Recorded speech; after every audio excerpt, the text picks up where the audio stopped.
Hello dear students, आज हम इस वीडियो में ब्रिटेन की कॉमन सभा की समिति व्यवस्था को देखते हैं। समिति व्यवस्था यानी वहाँ जो हर लेजिस्लेचर हाउस में कमेटी सिस्टम होता है, कमेटियाँ होती है। कमेटी कितनी तरह की होती है, उन कमेटियों की शक्तियाँ क्या हैं और अन्य देशों के साथ की तुलना में कमेटी व्यवस्था कैसी है। कॉमन सभा की समिति व्यवस्था के बारे में मुनरो का यह कथन कि संसार भर की व्यवस्थापिकाओं में कुछ प्रारंभिक कार्य समितियों को सौंप दिया जाता है, कॉमन सभा कोई अपवाद नहीं है, यानी ये यूनिवर्सल है। सारे जो लेजिस्लेचर हैं उनमें समिति व्यवस्था किसी न किसी रूप में अवश्य होती है, क्योंकि जो हाउसेज होते हैं उनकी सदन की संख्या, सदस्यों की संख्या ज़्यादा होती है। तो इतनी ज़्यादा सदस्य संख्याओं के साथ किसी गंभीर विषय पर विचार विमर्श करना मुश्किल होता है, इसलिए छोटे निकाय विचार विमर्श के लिए उपयुक्त होते हैं। तो कालांतर में परिस्थितिवश कोई भी लेजिस्लेचर है उनमें कमेटी सिस्टम डेवलप हो जाता है। सदन में निष्पक्ष वाद विवाद संभव नहीं, दलीय राजनीति होती है और सदन में बोलते समय जो प्रतिनिधि होते हैं, विधायक होते हैं, उनका मुख्य लक्ष्य, मुख्य जो नज़र है वह चुनावी राजनीति पर होती है, यानी मतदाताओं पर होती है। कानून की पेचीदगियाँ होती हैं। कानून निर्माण एक जटिल कार्य है। तो सामान्यतः जैसा आपको पता है कि चुनावी राजनीति से जो विधायक जाते हैं तो उनमें बहुत बड़ा तबका कानून निर्माण की जटिलताओं से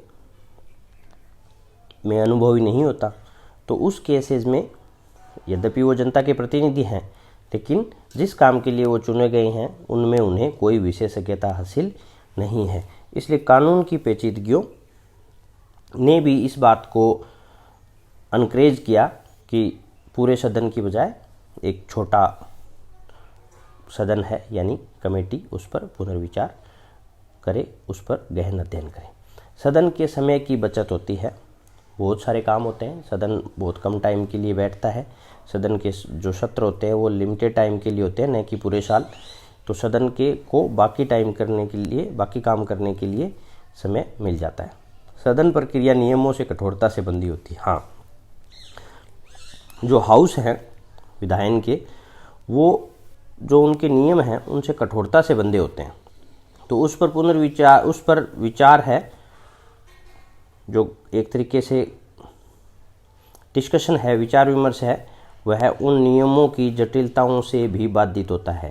लेकिन कमेटियों में ये नियम लागू नहीं होते। वहाँ फॉर्मल, इनफॉर्मल, हर तरह का डिस्कशन वहाँ पॉसिबल है। ये नहीं है कि कौन व्यक्ति कितनी देर बोलेगा, कौन व्यक्ति बोलने के लिए कितने अनुमोदक चाहिए, प्रस्तावक चाहिए, ये जो बाध्यताएं होती हैं वो वहाँ लागू नहीं होती। हाल ही में समितियों का प्रादुर्भाव हुआ है। उसका कारण 19वीं 20वीं शताब्दी में व्यवस्थापन कार्य में की वृद्धि है। अर्मन फाइनर ने, यद्यपि जो मुनरो का कथन था कि समितियां यूनिवर्सल है, लेकिन ये जो समितियां हैं ये हमेशा इतनी महत्वपूर्ण और इतनी संख्या में नहीं रही है।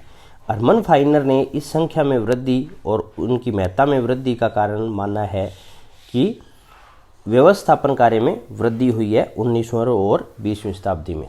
लोक कल्याणकारी राज्य के प्रादुर्भाव के साथ ही राज्य का दायरा बढ़ा, तो राज्य का न केवल एग्जीक्यूशन बल्कि लेजिस्लेशन का कार्य भी बढ़ा। तो लेजिस्लेशन के कार्य में वृद्धि के परिणाम स्वरूप समितियों की जरूरत ज़्यादा महसूस हुई और समितियों का निर्माण हुआ। एक बहुसंख्यक सभा शांति के साथ विचार के लिए उपयुक्त निकाय नहीं है। जे.एस. मिल ये कहते हैं कि इनकी उत्पत्ति के पीछे ये कारण है कि एक बहुसंख्यक सभा यानी हाउस शांति के साथ विचार नहीं कर सकता। यानी हाउस की कॉन्फ़िगरेशन की ही लिमिट है कि उसमें कमेटी सिस्टम होना जरूरी है। ब्रिटेन में समिति प्रणाली का अगर इवोल्यूशन देखें तो रानी एलिजाबेथ के समय इनका प्रारंभ हुआ था, लेकिन 1882 में ठीक ढंग से समिति प्रणाली का संगठन हुआ। इंग्लैंड में समिति प्रणाली के प्रारंभ के कारण क्या है? कोई भी देश हो, उसमें अगर कोई सोशियो इकोनॉमिक पॉलिटिकल डेवलपमेंट होता है तो वहाँ का जो कॉन्टेक्स्ट है जिसमें वो डेवलप हुई है उसकी अहम भूमिका होती है। तभी तो एक देश में विकसित प्रणाली एज इट इज़ दूसरे देश में विकसित नहीं होती। तो इंग्लैंड की समिति प्रणाली है, उसमें वहाँ के राजनीतिक और व्यवहारिक कारण प्रमुख हैं। जैसे लोक सदन जैसे बहुसंख्यक सदन से गंभीर विचार विमर्श संभव नहीं था। लोक सदन जैसा जे.एस. मिल ने भी कहा था कि इतने बड़े सदन से, जिसमें विभिन्न राजनीतिक दलों के सदस्य होते हैं, उनसे किसी का गंभीर विचार विमर्श की आशा करना ही गलत है। जैसा फाइनर ने कहा कि 19वीं और 20वीं शताब्दी में राज्य का दायरा बढ़ा, विधायन का कार्य बढ़ा, तो इस वजह से भी समितियां विकसित हुई। एक समय था जब लोक सदन का अध्यक्ष सम्राट का पक्षपाती होता था। वह सदन की बातों को सम्राट को पहले ही बता देता था। सदस्य चाहते थे वह अपनी समस्याओं पर विचार विमर्श कर सकें। ये सम्राट और सदन के सदस्यों के बीच में संबंध से विकसित हुआ। समितियों के प्रकार क्या हैं?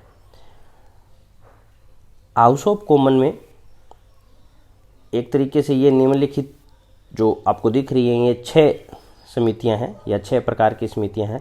पहली है समस्त सदन की समिति। दूसरी प्रकार है स्थायी समिति, इनकी संख्या 6 है, इन्हें स्टैंडिंग कमेटी भी कहते हैं। 5 और 1, एक सदन में 5 और दूसरे में 1। प्रवर समिति, सेलेक्ट कमेटी, सत्रीय प्रवर समिति, सेशनल सेलेक्ट कमेटी, निजी विधेयक समितियां तथा संयुक्त समितियां, जिन्हें अपवादित रूप में ही फॉर्म किया जाता है। स्टार्ट करते हैं फर्स्ट से, समस्त सदन की समिति। समस्त सदन की समिति और पूरे हाउस में उनकी बैठक में कुछ अंतर होते हैं। यद्यपि सदस्य सारे सेम हैं, एक हाउस की बैठक के सारे सदस्य समस्त सदन की समिति के सदस्य होते हैं, लेकिन जब कॉमन सभा की बैठक होती है तो उस बैठक की अध्यक्षता स्पीकर करते हैं। रजत दंड या मैस उनकी मेज पर रहता है। कहने का मतलब स्पीकर का उस पर जो नियंत्रण है वह रहता है। समस्त सदन की समिति की बैठक में अध्यक्षता chairman of the committee of ways and means करते हैं और रजत दंड मेज के नीचे रख दिया जाता है। कॉमन सभा कार्यवाही के नियमों को कठोरता से लागू करती है, यानी कॉमन सभा की बैठक होती है जो, तो सदन की कार्रवाई के जो नियम हैं उनको कठोरता से लागू किया जाता है। वहीं समस्त सदन की समिति की केस में इनको उदारता से लागू किया जाता है। कोई भी सदस्य एक से अधिक बार एक ही विषय पर बोल सकता है। प्रस्तावों के अनुमोदकों की आवश्यकता नहीं होती। बहस बंद करने में समापन प्रस्ताव लागू नहीं होते। यहाँ और जिस विषय पर बहस बंद हो चुकी है उसे दोबारा आरंभ किया जा सकता है। ये जो उदारताएं हैं तीनों, ये तीनों चीज़ें यहाँ हाउस ऑफ कॉमन में नहीं होती। यानी एक व्यक्ति एक ही विषय पर बार बार नहीं बोल सकता। प्रस्तावकों के अनुमोदकों की आवश्यकता होती है। बहस बंद करने के समापन प्रस्ताव लागू नहीं होते। सभी विधेयक सदन में रखे जाते हैं। देखिए, हाउस ऑफ कॉमन जो हाउस है उसमें तो समस्त विधेयक रखने होंगे। ऐसा कोई भी विधेयक बिना संसद के कानून नहीं बन सकता। लेकिन समस्त सदन की समिति में 1907 के नियम से 3 प्रकार थे और 1945 में ने 5 प्रकार निर्धारित कर दिए। यानी इन्हीं फिक्स्ड 5 प्रकार के विधेयकों को ही कमेटी ऑफ होल हाउस में रखा जाता है। ये 5 प्रकार कौन से हैं? जैसे 1907 के नियम के अनुसार 3 तरह के विधेयक होते थे। धन विधेयक, अस्थायी आदेशों की पुष्टि करने वाले विधेयक और विधेयक जिन्हें कॉमन सभा अपने विशेष निर्णय द्वारा इस समिति के पास भेजे। लेकिन यह संख्या 1945 से 5 हो गई। ये 5 कौन से हैं? आय और व्यय विधेयक, अस्थायी आदेशों की पुष्टि करने वाले विधेयक, जिन विधेयकों को अत्यंत शीघ्र पारित करना हो, तथा एक धारा वाले छोटे विधेयक, उच्च कोटि के वैधानिक महत्व वाले विधेयक। दूसरा है स्थायी समितियां। स्थायी समितियां जैसा मैंने बताया कि संख्या में 5 + 1 यानी हाउस ऑफ कॉमन में 5 और लॉर्ड सभा में एक है। इनके नाम है कै खे गै घ और स्कॉटिश मामलों की कमेटी। ब्रिटेन के कानून निर्माण की प्रक्रिया में द्वितीय वाचन के पश्चात किसी न किसी स्थायी समिति के पास बिल को भेजा जाता है। इन स्थायी समितियों की सदस्य संख्या है वो 30 से 50 होती है, यानी किसी में 30 किसी में 50, इनके बीच में वेरी करती है। इसके अतिरिक्त 15 से 20 विशेषज्ञ भी होते हैं जिन्हें आवश्यकता अनुसार घटाया बढ़ाया जा सकता है। इन समितियों के सदस्यों का चयन कॉमन सभा में जिस दल के जितने सदस्य हैं उस अनुपात में किया जाता है। अध्यक्ष की नियुक्ति स्पीकर करते हैं। कार्य और शक्तियाँ, ये समितियाँ न केवल विचार विमर्श कर सकती हैं और इनकी जो अनुशंसा है वह सदन पर बाध्यकारी नहीं होती। ये विधेयक में संशोधन प्रस्तुत कर सकती हैं लेकिन ये विधेयक को रद्द नहीं कर सकती। ये बात इसलिए इम्पोर्टेंट है क्योंकि अमेरिका में समितियां विधेयक को रद्द कर सकती हैं। यह शक्ति अमेरिका में ब्रिटेन की संसदीय व्यवस्था की समिति व्यवस्था से अलग है। नेक्स्ट है प्रवर समितियां। उन विधेयकों के लिए बनाई जाती हैं जो कुछ क्रांतिकारी परिवर्तन वाले और महत्वपूर्ण विषय और नए विषय से संबंधित हों। द्वितीय वाचन के पश्चात किसी सदस्य द्वारा अगर यह प्रस्ताव रखा जाता है कि इसे प्रवर समिति के पास भेजा जाए, तभी प्रवर समिति के पास विधेयक को भेजा जाता है। इनकी सदस्य संख्या 15 है और ये दलीय आधार पर नहीं चुने जाते। जैसा हमने स्थायी समितियों के केस में देखा था कि उनका जो चुनाव है वह दलीय आधार पर होता है, लेकिन प्रवर समितियों का चुनाव दलीय आधार पर नहीं होता। ये गहन छानबीन और संबंधित व्यक्तियों से गवाही लेती हैं और रिपोर्ट देती हैं। इनकी रिपोर्ट भी बाध्यकारी नहीं होती, ये अपना काम करने के बाद ख़त्म हो जाती हैं, यानी इनका सिर्फ उस काम करने के लिए ही एक तरीके से नियुक्ति होती है। ये समितियां 2 प्रकार की होती हैं, तदर्थ प्रवर समितियां और सत्रांतक विशिष्ट समितियां। तदर्थ प्रवर समितियां यानी उस काम के लिए ही उनको नियुक्त बनाया जाता है, और सत्रांतक विशिष्ट समितियां जो सत्र के अंत तक काम करती हैं। सेशनल प्रवर समितियां, सत्रीय प्रवर समितियां, सदन द्वारा प्रत्येक सत्र के प्रारंभ में इनकी नियुक्ति की जाती है। ये लगभग 10 होती हैं। चयन समिति, स्थायी आदेश समिति, लोक लेखा समिति, विशेषाधिकार समिति, प्राक्कलन समिति और प्रदत्त व्यवस्थापन शक्ति। नेक्स्ट है निजी विधेयक समितियां। ये अस्थायी होती हैं, गैर सरकारी विधेयकों पर विचार के लिए बनाई जाती हैं। इनकी जो सदस्य संख्या है वह कॉमन सभा की समिति में 4 और लॉर्ड सभा की समितियों में 5 सदस्य होते हैं। शक्तियां व्यापक हैं, न केवल इसमें सुधार के लिए बल्कि अंतर्निहित सिद्धांतों पर भी विचार कर सकती है। ये जो समितियां होती हैं ये निजी विधेयक में, निजी विधेयक वो होते हैं जो मंत्रियों के अलावा किसी सदस्य के द्वारा रखे जाते हैं। निजी विधेयक पर पुनर्विचार करते समय उसमें न केवल प्रावधानों में बल्कि अंतर्निहित सिद्धांतों पर भी विचार करती है, यानी निजी विधेयक की हर चीज़ पर विचार करती है। ये न्यूनाधिक न्यायिक समितियां होती हैं, यानी ये समन, गवाही, वकीलों के द्वारा पक्ष रखने के लिए लोगों को बुला सकती हैं। समिति निर्माण होना चाहिए या नहीं इसका निर्णय लेती है और समिति का निर्णय अंतिम होता है। समिति यह निर्णय लेती है कि इस विधेयक का निर्माण, कानून का निर्माण होना चाहिए या नहीं, यानी एक तरीके से उस विधेयक को रद्द करने का अधिकार भी समितियां रखती हैं। लोक सदन इन समितियों के प्रतिवेदन के विरुद्ध कार्य नहीं करता। अगला है जॉइंट कमेटियां। कभी कभी दोनों सदन के सदस्यों को मिलकर बनाई जाती हैं। देखिए पूरी पीपीटी में ही जाति गलत है। ये अपवाद के रूप में ही नियुक्त की जाती हैं उन विषयों पर विचार के लिए जो दोनों सदनों में उनके लिए उत्तेजना पाई जाती है। यानी जॉइंट कमेटी सिर्फ उस केस में कि दोनों सदन फील करते हैं कि इन पर डिस्कशन बहुत ज़्यादा ज़रूरी है, महत्वपूर्ण मानते हैं, तो उस केस में जॉइंट बना दी जाती है ताकि अलग अलग सदन में बार बार कमेटी में को सौंपा जाकर टाइम जाया ना हो संसद का। ये इनके बहुत ही कम उदाहरण हैं। जैसे 1931 में पूर्वी अफ्रीका के संबंध में इसका गठन हुआ था। 1933 में भारत में संवैधानिक सुधारों के संबंध में इस कमेटी के आधार पर ही 1935 का अधिनियम बना था। 1935 से 36 गैस की इकाई थर्मस हो या घनफुट, इस विषय पर भी संयुक्त कमेटी का निर्माण हुआ था। अब हम देखते हैं कि अमेरिकन तथा ब्रिटिश समिति पद्धति की तुलना, यानी क्या उनमें कॉमन है और क्या अंतर है। केसी वियर ने कहा कि इंग्लैंड को यदि संसदीय व्यवस्थापन पर गर्व है तो यूएसए में व्यवस्थापन समितियों को। फाइनर ने कहा ब्रिटिश समितियों को केवल संशोधन करने वाले गौण निकाय माना जा सकता है। अमेरिका की समिति प्रथा ब्रिटेन की समिति व्यवस्था से प्रेरित है, क्योंकि ब्रिटेन पुराना लोकतंत्र है।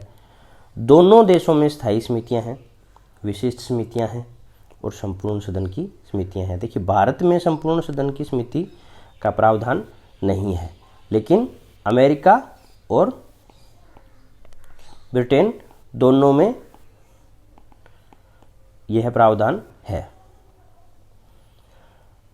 ब्रिटेन में तुलनात्मक कम शक्तिशाली हैं कमेटियां, क्योंकि रिपोर्ट देना अनिवार्य है और ये विधेयक को ख़त्म नहीं कर सकती, यानी इनको किसी विधेयक पर रिपोर्ट देना अनिवार्य है और ये नहीं कि ये रिपोर्ट ये नहीं हो सकती कि इसी विधेयक को ख़त्म कर दिया जाए, और इनकी जो अनुशंसा है वह सदन पर बाध्यकारी नहीं है। अमेरिका में समितियां ज़्यादा शक्तिशाली हैं, आवश्यक नहीं है वो सभी पर रिपोर्ट दें, यानी रिपोर्ट ना देने के लिए भी कह सकती हैं और स्वयं विधेयक को ख़त्म कर सकती हैं। ब्रिटेन में द्वितीय वाचन के बाद समितियों को सौंपा जाता है। अमेरिका में प्रथम वाचन के बाद। ब्रिटेन में स्थायी समितियां केवल 5 हैं। इनका गठन विषयवार नहीं होता, अध्यक्ष की नियुक्ति स्पीकर द्वारा, इसलिए निष्पक्ष कार्य करती हैं। अमेरिका में स्थायी समितियों की संख्या 20 है। इनका गठन विषयवार होता है। अध्यक्ष आवश्यक रूप से बहुमत दल का व्यक्ति होता है, इसलिए दलीय आधार पर कार्य करती है। अमेरिका की कमेटी सिस्टम की मुख्य विशेषता है कि यह दलीय आधार पर कार्य करती है। विशिष्ट समितियां जो किसी कार्य विशेष के लिए बनाई जाती हैं ब्रिटेन में, लेकिन अमेरिका में ऐसा बहुत कम होता है। समितियों का गठन दलों के नेताओं द्वारा मनोनीत की गई चयन समिति के द्वारा होता है, जबकि अमेरिका में दोनों दलों के द्वारा दी गई वरिष्ठ सदस्यों की सूची में दल के आधार पर इनका चुनाव होता है, जो कि औपचारिकता मात्र है। यानी जो क्रक्स के रूप में हम देखें तो अमेरिका का जो कमेटी सिस्टम है उसमें कमेटियां ज़्यादा स्ट्रॉन्ग हैं, ज़्यादा मजबूत हैं, ज़्यादा शक्तिशाली हैं और वहाँ वो दलीय आधार पर कार्य करती है, न कि निष्पक्ष रूप से। ब्रिटेन में वरिष्ठता का कठोरता से पालन नहीं होता। योग्य कनिष्ठ सदस्य भी अध्यक्ष बन सकता है, लेकिन अमेरिका में वरिष्ठता का कठोरता से पालन होता है। संपूर्ण सदन की समिति वित्त विधेयकों पर विचार कर सकती है ब्रिटेन में, लेकिन अमेरिका में यह अन्य साधारण विधेयकों पर भी विचार करती है। द्वितीय वाचन इसी समिति में होता है। ब्रिटेन में गैर सरकारी विधेयकों पर विचार के लिए अलग समिति होती है, यहाँ यह समिति नहीं है। प्राइवेट जो बिल होते हैं उन पर विचार करने के लिए अमेरिका में कोई अलग समिति नहीं होती। इंग्लैंड में नियम समिति नहीं होती, जबकि भारत और अमेरिका में नियम समिति का प्रावधान है। ब्रिटेन में समितियों का अध्यक्ष शक्तिशाली नहीं होते जितने अमेरिका में हैं। तो यहाँ हम एक तरीके से इन समानताओं और असमानताओं में हमने ब्रिटेन, यूएसए और इंडिया के कमेटी सिस्टम के बारे में कुछ बेसिक डिफरेंसेस को समझा। जैसे इंडिया में समस्त सदन की शक्ति का प्रावधान नहीं है, वहीं ब्रिटेन और यूएस में है। इंग्लैंड में नियम समिति नहीं है, लेकिन यूएसए और इंडिया में इसका प्रावधान है। ब्रिटेन की समिति व्यवस्था की तुलना में यूएसए की समिति व्यवस्था ज़्यादा शक्तिशाली है। Thank you so much.